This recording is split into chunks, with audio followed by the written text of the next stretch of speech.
நான் வந்து ராமநாதபுரம் மாவட்டத்தை சேர்ந்தவன். நான் ஒரு 2 வீலர் மெக்கானிக்கு. ஒரு 28 வருஷ காலமாக ஆதரவற்ற உடலை 3 மாதத்தார் உடலை நல்லடக்கம் செய்து வருகிறேன். அதை பாராட்டி தமிழ்நாடு முதலமைச்சர் மு.க. ஸ்டாலின் அவர்கள் கோட்டை அமீர் என்ற ஒரு விருதை வழங்கி கௌரவித்து எனது பணி சிறக்க ஒரு காசோலையை வழங்கியுள்ளார். இந்த பணி எப்பவுமே தொடரும். 25,000 ரூபாய் என்ற விருது வந்து தற்போது 5 லட்சம் ரூபாய் உயர்த்திருக்காங்க.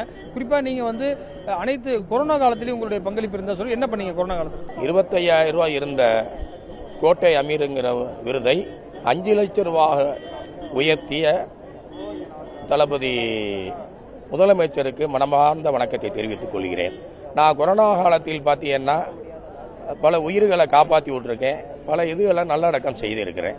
இதுவரை எவ்வளவு உடல்களை நீங்க வந்து அடக்கம் பண்ணிருக்கீங்க? இதுவரைக்கும் நான் ஒரு 15,000 அநாத பிணங்களை நான் வந்து அடக்கம் செய்திருக்கிறேன்.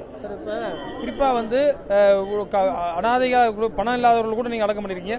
எதனால இந்த எண்ணம் உங்களுக்கு வந்தது? எனக்கு சிறு வயசுல பார்த்தீங்கன்னா எங்கள் ராமநாதபுரம் மாவட்டத்தில் முனிசிபாலிட்டியிலேருந்து குப்பை வண்டியில் மாலை எடுத்துகிட்டு போவாங்க. அன்னைக்கு பார்த்தீங்கன்னா நான் போய் கேட்டேன், ஏன் இப்படி செய்றீங்க? ஒரே ஒரு மனித உயிர், நீங்கள் தேவைன்னா அதை செய்யுங்கன்னு சொன்னாங்க.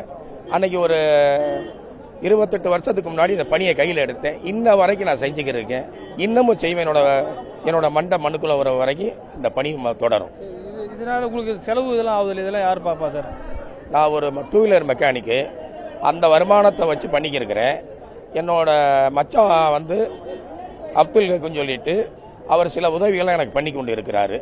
அந்த இதை வச்சு நாங்கள் பண்ணி கொண்டிருக்கோம். இந்த டெஸ்ட் வச்சு நடத்திக்கிறோம். இந்த மத நல்லிணக்கத்துக்கு நீங்கள் சொல்ல வேண்டிய ஒரு மெசேஜ் என்ன? அதாவது அனைத்து மதங்களுடைய உடலையும் அடக்குறீங்க, இதில் உங்களுக்கு மக்களுக்கு சொல்ல வேண்டிய ஒரு மெசேஜ் என்ன சொல்லுவீங்க? மக்களுக்கு சொல்ல வேண்டிய மெசேஜ்னா, ஆதரவற்றவர்களை முதல்ல அனாதை என்று சொல்லாதீர்கள். அவரை வந்து ஆதரவற்றன்னு சொல்லுங்க.